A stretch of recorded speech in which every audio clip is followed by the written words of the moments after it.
Was the weekend a calm one for you, Chief? Weekend calm with lots of firecracker calls. It's just, we're busy right now. I mean, we work our tails off every day. Yeah. Every hour of the day, except for 2 a.m. to 6 a.m.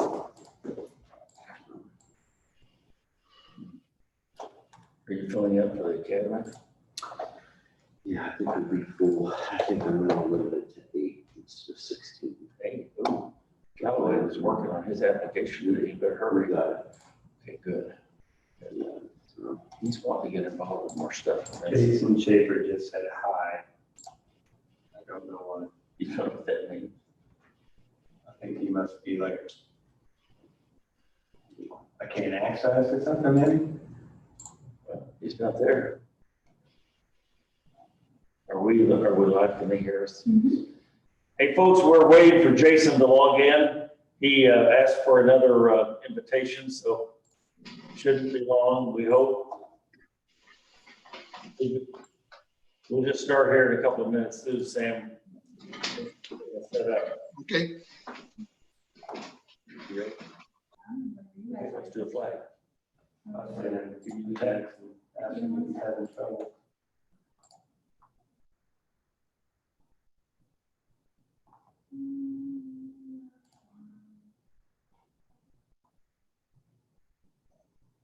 I still want to maybe a nuisance. I don't wanna lose that. All right, let's stand for the pledge.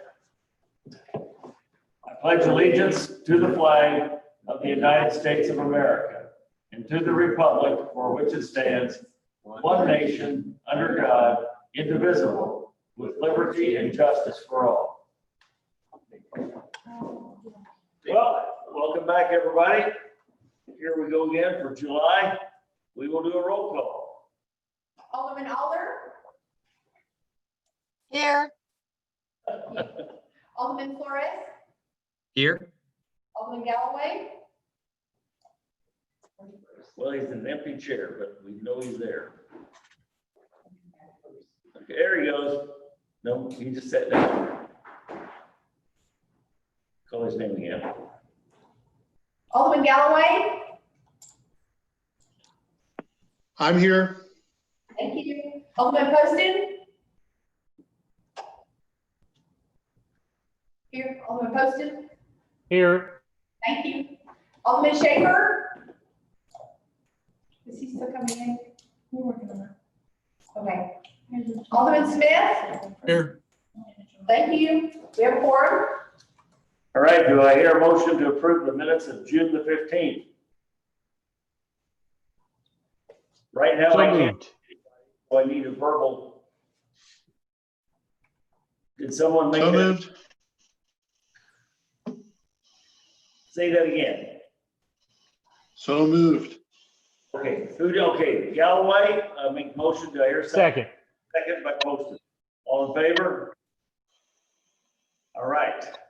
Do I hear a motion to approve the minutes of June the 18th, the breakfast meeting? I need a motion, please. So moved. Right, Smith, Second. Galloway second, all in favor? All right. All right, we will proceed to our scheduled visitors and guests, and that would be Anna, and I do not see her.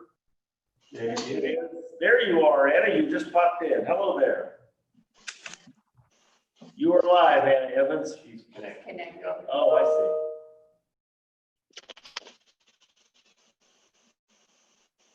I see you connected. We're trying. Hello, Anna, can you hear us? Anna, Hi.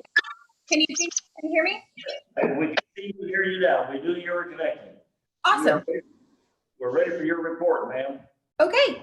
All right. Well, if you don't mind, I will share my screen really quickly. If I can. If not, no problem. I can.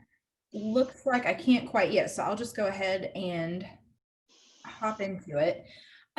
Let's see. You should have received a copy that I submitted, I believe, last week before the 4th of July holiday break. So just as an FYI to everyone, I'm sure many of you are probably already aware, but we, of course, over the past several months have been really keeping our ear to the ground as far as different financial assistance programs and what banks are able to offer, especially through the Small Business Administration and things like that.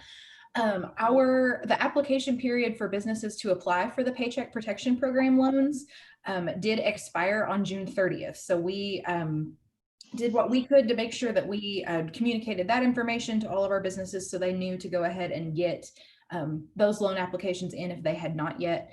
The good news is right now the SBA is still accepting applications for EIDL loans or economic injury disaster loans, and they have expanded that. Initially, they had opened that up. They received several applications and then closed it to businesses for a while, and we're only letting agricultural businesses apply. So now those qualifying small businesses are able to apply for that loan. So we're still, like I mentioned, just making sure that we're staying abreast of all of the latest communication about any assistance options that are available for our members and for our businesses to take advantage of. We've really, I just have to say, I know we talk a lot about partnership, and I think I mentioned it either at the last Board of Alderman meeting or at the breakfast meeting, but it really does make a difference to see that different partnerships and relationships we've formed, that we're not starting from the ground up. We already, prior to COVID and prior to the pandemic, we had a great relationship with the Department of Economic Development, especially through our Southwest Missouri office. We have good relationships with our elected officials, with our state and federal representatives, our school district, our city. And so just want to commend again the city for doing what they can to be an active and involved partner in the community, because if we were just now throughout COVID trying to form those relationships from the ground up and all be in communication with each other, it would be much more difficult. So thank you again to the city for being an involved partner in this. We distributed the first round of our Shop Ozark window decals. Those went out at our drive-in Good Afternoon Ozark meeting that we had in order to make sure people were able to social distance and still observe those safety precautions. I know many of you were able to be present at that meeting, so we want to say thank you to those of you who were able to join us. We are working on a dedicated Love Local webpage on our website, specifically geared toward encouraging local commerce and talking about why shopping local is so important. And that's going to have some additional links out to some additional programs and whatnot that we're working on, but we're excited about that. We still do have and continually update our business resource webpage on ozarkchamber.com/coronavirus. Right now, basically that just entails a lot of keeping everyone updated, making sure that we're linking to the health department for the latest stats about COVID-19 in our community, making sure that we're publishing and communicating the details for what businesses need to know to safely operate their business.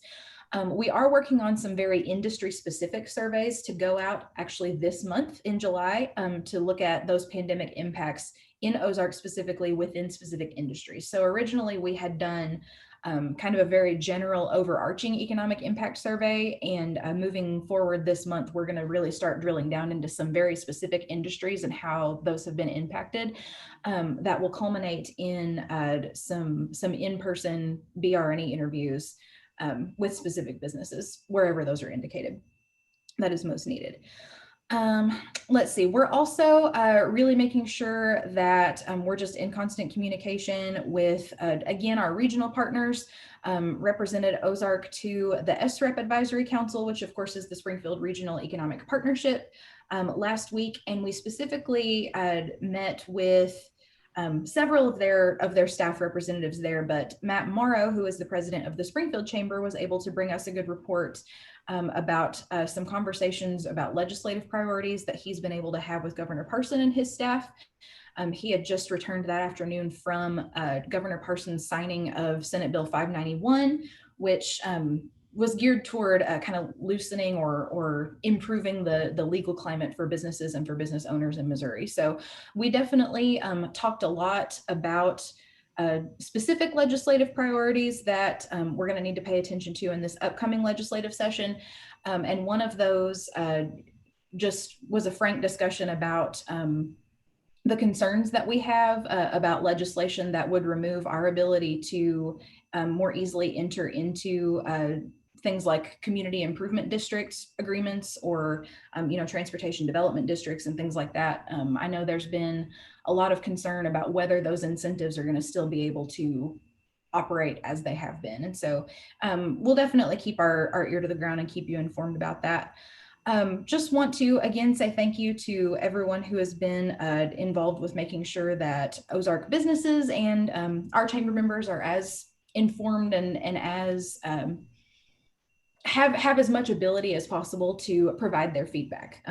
I feel like our businesses have done a good job of making their feedback available. And I want to say, I think that we've done a good job of listening to them and being able to bring that feedback back to the relevant parties. So does anyone have questions for me about anything in the report? Mr. Smith? Thank you, Your Honor. I was just going to tell you the PPP application window has been extended to August the 8th. Oh, perfect. Okay. So President signed it on the 3rd, right before the holiday. So. Oh, he did. Okay. All right. Well, that's fantastic news. Thank you. And just FYI for everybody, if it matters, the Treasury and SBA released the list of everybody that got 150,000 or more today. I didn't do an exhaustive search on the file, but Ozark appeared to be pretty well represented in that. So seemed like there was a lot of PPP money that came to Ozark. So. Yep. I have a PPP question. If I may, Ted, are you done? Yeah, yes, sir. Yes, sir, I am. Maybe a question for you. I'm curious, as others have asked me, now that there's a second round, does that allow for businesses that have already received PPP to continue, or do you have to be a new business that has never received it before to get the second round? Well, it's not really a second round, but the answer is no. You can't get more than one under current law. So this would be anybody who hadn't applied for one already. Okay, Applied and received one already. you can apply if you didn't get it the first time, but if you Yeah. received it, you can't. Yeah, there was like $140 billion, some large number left over, and Congress didn't want to bring it back in and do something else with it, so they just extended the window to let more people apply. Okay, thank you. Mhm. Okay, thank you. Anna, anything else or any other questions for Ms. Evans? All right, thank you, ma'am, very much. Thank you. We will go on to first reading bills. Mr. Galloway. Your Honor, I move that we place bill number 3167 on its first reading by title only. Second. Motion made by Galloway, seconded by Smith, put bill 3167 on its first reading. All in favor? Ms. Galloway. An ordinance of the City of Ozark, Missouri, amending the major thoroughfare plan. All right, Steve, is that you or Jeremy or? Jeremy is going to explain this one. All right, Jeremy, go. All right, could you all hear me just fine? You bet. We can't see you, but we can hear you. Oh, okay, we can do that. Well, you don't need to see me. You know what I look like. Well, that's your opinion. There's some that they want to see, some that don't.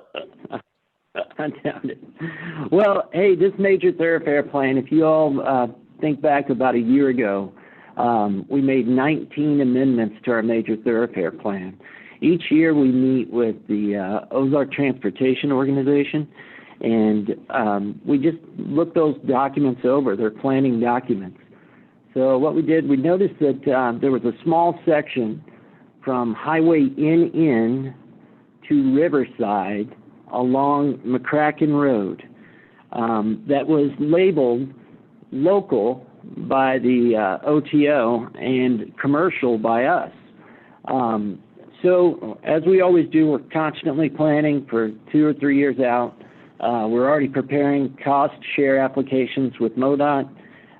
It became very clear in conversations with MoDOT and with city staff and the planners at OTO that by changing the classification of this section of road, which you all would recognize just by, it's the Mill Pond Bridge, it's the McCracken Bridge. But by changing this section of road, it opens us up to more potential funding opportunities. Right now, it's only eligible for BRO funding and local funding. BRO is bridge replacement and rehabilitation. By changing the classification and working with the OTO and MoDOT, that opens us up to Surface Transportation Program money, or you commonly hear us say STP urban money. So it's a real quick change, but we were asked to do this by the OTO.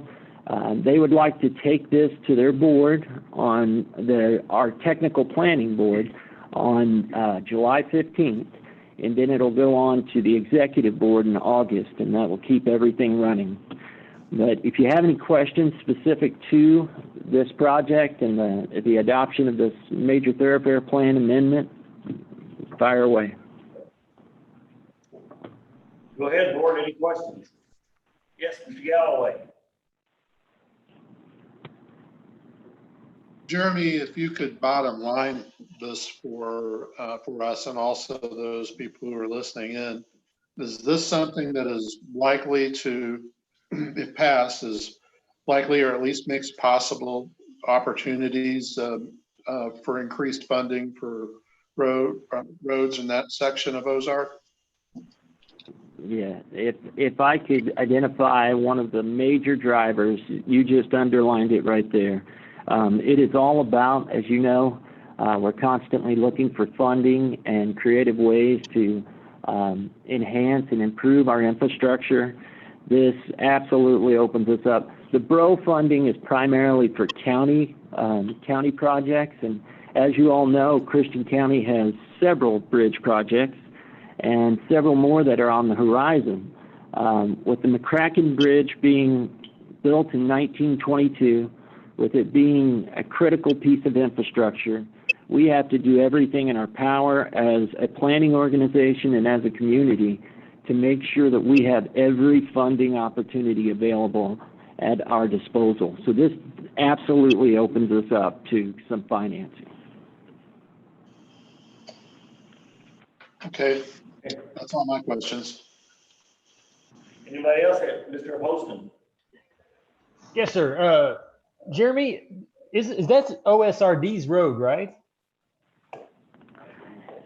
Well, there's been a lot of debate about that, and Steve may jump in here, but we recently found a document from 1962 or 63 where MoDOT gave over the maintenance responsibilities to the city.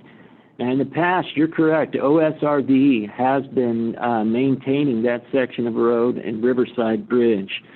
So after seeing the document and after meeting with OSRD and the county, that's yet another reason, Alderman Poston, that we're changing the classification.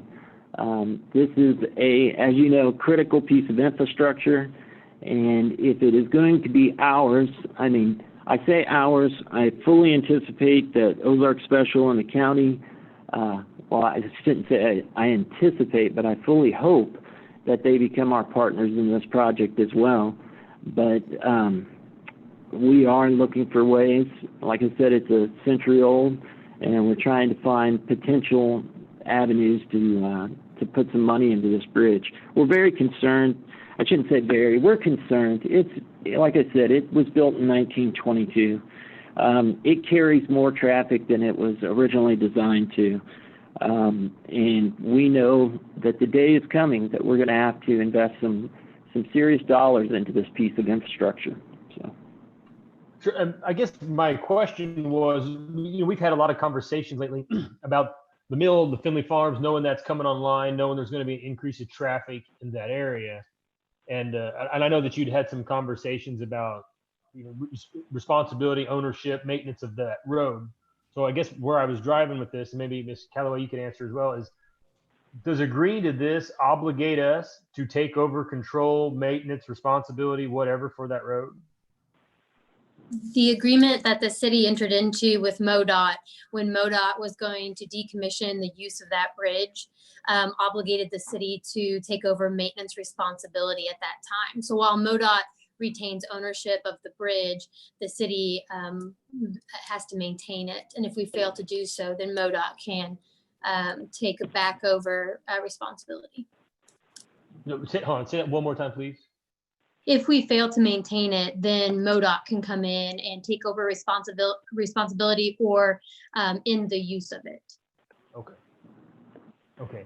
Yeah, Does changing the classification to a more, I don't know, a higher volume classification obligate us to anything with regard to immediate maintenance or changes to that road?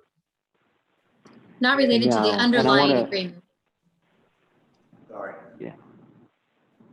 Go ahead, Steve. The answer to that is no. The classification simply allows us to be eligible to access other federal funds, where right now, anything below a primary collector's classification would not allow us to use STP urban on it. So it doesn't require us to make any improvements. We just know that there's an ongoing conversation about the long-term future of the bridge and who might own it in the future. And so we're just really trying to make this change so that we have all the opportunities possible, regardless of what option we choose going forward. Okay. Thank you all. Thank you. All right, Jeremy, any need to hurry this along, or can we move that to the next meeting? Due to the fact that we'll be at the OTO on the 15th of July, I have asked that Mr. Galloway expedite this bill. So That makes I'm sense. asking the rest of the board. Yeah. So moved. Second, All right, with that, I wasn't looking up. Is that you, Jason, that seconded? it is. Okay, motion made by Galloway, seconded by Schaefer to put Bill 3167 on its second reading by title only. All in favor? All right, Ms. Galloway. An ordinance of the city of Ozark, Missouri, amending the major thoroughfare plan. All right, Mr. Galloway. Galloway. Your Honor, I move that we enact Bill number 3163 as ordinance number 20-046. All right, I believe that's bill number 3167. I beg your pardon, 3167. All righty, is there a second to that? Second, Motion made by Galloway, seconded by Schaefer to enact Bill 3167 as ordinance 20-046. Roll call vote, please. Alderman Smith, Ted? aye. Alderman Alder, Aye. Alderman Schaefer, Aye. Alderman Flores, Aye. Alderman Galloway, Aye. Alderman Poston. Aye. We have 6 aye votes, motion carries. Okay, very good. Second Thank reading you. bills, 3163, Mr. Schaefer. I request that bill number 3163 be read for its second reading by title and description only. Second. Motion made by Alderman Schaefer, seconded by Poston to put Bill 3163 on its second reading. All in favor? Ms. Galloway. An ordinance of the city of Ozark, Missouri, authorizing the city to enter into a contract with the Ozark Chamber of Commerce for professional services. All right, any further discussion or questions? Mr. Poston. Your Honor, I have a question for, I don't know who this is for, so I'm just asking. There were 2 items in the contract that are, kind of require crowds, the parade, the Christmas parade, and the State of the Community dinner. What happens if either of those events don't occur?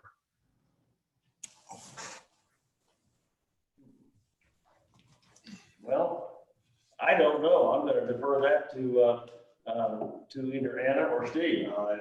Anna, go ahead. So that is definitely a consideration for us. Right now, we are making alternative plans for if State of the Community has to be postponed. That is an event that will happen in some form, but potentially if public health concerns, especially in conversation like we are with our health partners at, the Christian County Health Department and Cox Health, if circumstances dictate that it's not going to be safe to gather that many people, then we are planning to postpone that event and rework it toward 2021 somehow. I have been in conversation with our public safety partners at the fire department and the police department about an alternative way of moving forward with the Christmas parade. And I don't have a concrete plan that is 100% set in stone, but we do have a plan for how to present an alternate event that might allow people to stay in their vehicles and not have to actually line the streets. So we're working on COVID versions of those events. Oh, you're on mute. Mr. Poston, you're muted. There you go. Yep. If either of the, so I'm not trying to get into a situation here with itemized list and whatnot. My question is, one of them was like 2,500, one's $3,000. That's a lot of money if they don't happen. So I'm just wondering, is the contract for that particular item voided and that comes back, or I'm asked, if there's a big difference between the plan A and the plan B, one's 3,000 and one's $1,000, that's what I'm asking. My understanding, and Ms. Calloway, you might provide your input as well, but my understanding is that in the contract, it states that if the deliverables are not able to be met, that constitutes terms for either voiding the contract, or I would assume we could adjust it to where maybe we don't receive funding for those items if we know we're not going to be able to deliver them. Ms. Calloway, would that be a correct statement in your understanding? I think the contract was amended on page 4 to add some language that states that the events can be changed, in light of updates related to COVID, which would certainly allow the city and the chamber to negotiate plans for alternate events or ways to utilize those funds. But I think that you could certainly anticipate that can be amended. Yes. Thank you both. So I guess we cross that bridge when we get to it and anticipate that or hope that it will not happen. All right, any further questions on Bill 3163? Okay, Mr. Schaefer. I would make a motion that Bill number 3163 be voted to ordinance 20-046. Oh, 47. Is there a second? Mr. Smith. All right, ordinance or motion by Schaefer, second by Smith. Put Bill 3163 on its second reading. All in favor? Oh, I'm sorry. Okay. What? Yeah.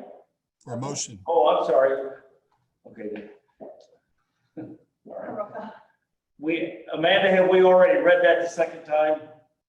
Okay, we have read it the second time. All right, the motion was made by Schaefer, seconded by Smith to adopt Bill 3163 as ordinance 26047. Roll call vote, please.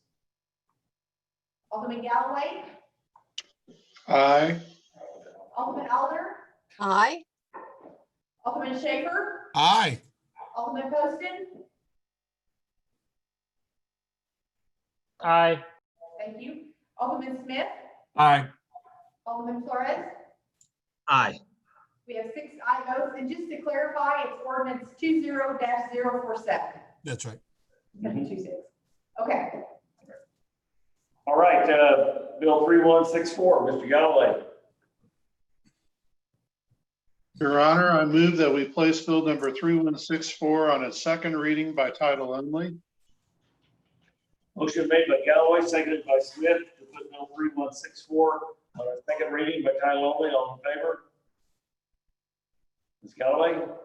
An ordinance of the City of Ozark, Missouri, accepting the bid of SAK Construction LLC and authorizing the mayor to enter into a contract with such bidder for construction services for the downtown sanitary sewer rehabilitation project. All right, any further questions on this?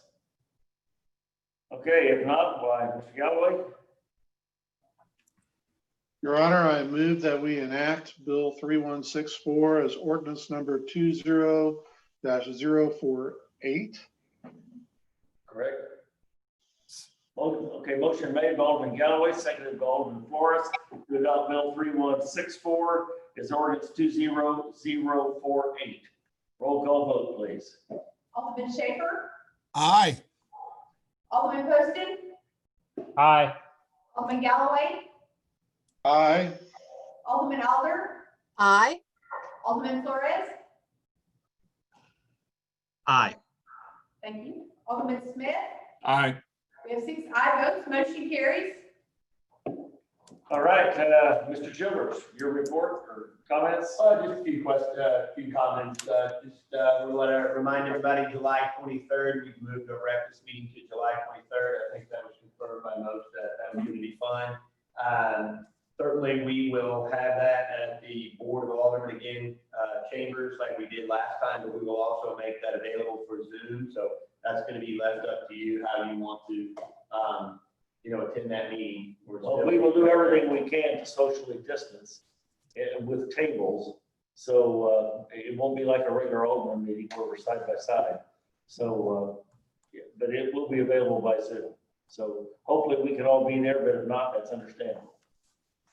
Just wanted to let you know that through all the cuts that the governor has had to make, we've been alerted last week by MoDOT that the governor's cost share that we were chosen for down to make transportation improvements down by the park and the Mill Bridge was on that list to be cut.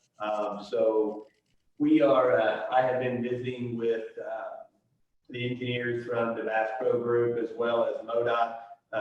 Jeremy and I got on a conference call with the Ozark Transportation Organization, MoDOT, as well as the developer last week, just to see what, if anything, we could do to salvage that. So we're still working on that, but just so you know, and I don't think that probably shocks anybody, that was something that was in jeopardy of being removed from the budget, as many things were. So we'll let you know the final outcome of that in the next couple of weeks. Wanted to let you know that we have been working to prepare applications for the County Cares Committee. The County Cares Committee is responsible for hearing and receiving and reviewing applications for reimbursement as a result of the CARES Act. The Christian County received, I think, just a little over $10 million. And so we do have a few, now this is in addition to what you heard the chief present the other day. That is a much bigger multi-jurisdictional project that's county-wide. This is just specific to the city of Ozark. So reimbursable costs, as well as a couple of other items that would be eligible to purchase or make improvements to the city via that. So I just wanted to let you know that we are working on those, and we are going to be submitting something for their evaluation to the county. And we haven't heard about the police request yet, any of the radio. Well, the CARES Committee had originally approved the request by the sheriff, but then rescinded that approval. And so that's really sort of, I guess limbo. Our application's turned in by. Yeah, we've turned our application in, but there's been no action on that. The reason why the county did that is because there's been questions as to whether or not the Treasury Department was going to look upon that as an eligible expense.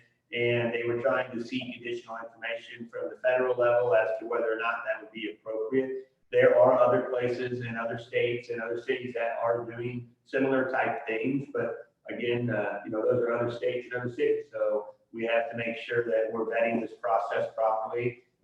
Again, so we turned in the applications for that project. We will turn in more, and we will be very cautious about how we move forward and let you know whether those applications have been recommended for approval through the county commission, which is where they go after the CARES Committee. And then I believe that's all I have for now. All right. Any comments, further comments from the board? Yes, sir, Mr. Poston. Yeah, sure. I don't mean to put you on the spot, but I thought I would ask, are we looking at amending our COVID-related rules? We have discussed that. Steve and I have discussed it. I talked it over briefly with Mayor Steele of Nixa, And I think what we're waiting on is to see what Springfield does. I know that is something that the chief would probably shudder if we did. It would be a bear to enforce. That's probably an understatement. But as Springfield looks, they already have an amendment prepared, but they discussed it, I think, last Friday, but nothing has been enacted. So I don't know what to tell you, Nathan, other than we're prepared. Ms. Callaway has come up with what she feels is a reasonable order or wording for an order to be put forth. But we haven't done it yet. We're prepared, but I think the bottom line is we're waiting what Springfield does. We don't want to be the lone wolf. That would be very confusing for everybody. So it's going to be hard enough as it is. So that's kind of where we are. We're ready if it has to be, but we're not there yet. Okay. Thank you, sir. Yeah, and if you would like, Ms. Callaway could forward that to you. That's not set in stone, but as you can imagine, there are all kinds of orders that are around the state, and St. Louis had a very simple one, very straightforward, and that's probably what we prefer unless there's something new. But anyway, that's where we are for now. Okay. Thank you. Yeah. Anything else, anybody? All right, well, we didn't quite beat David Kligman's record, but we're close. So do I hear a motion to adjourn? So moved. Do I hear a second? So Alder, motion made by Schaefer, seconded by Alder, all in favor? All righty, thank you very much, ladies and gentlemen. Have a good evening. Thank you.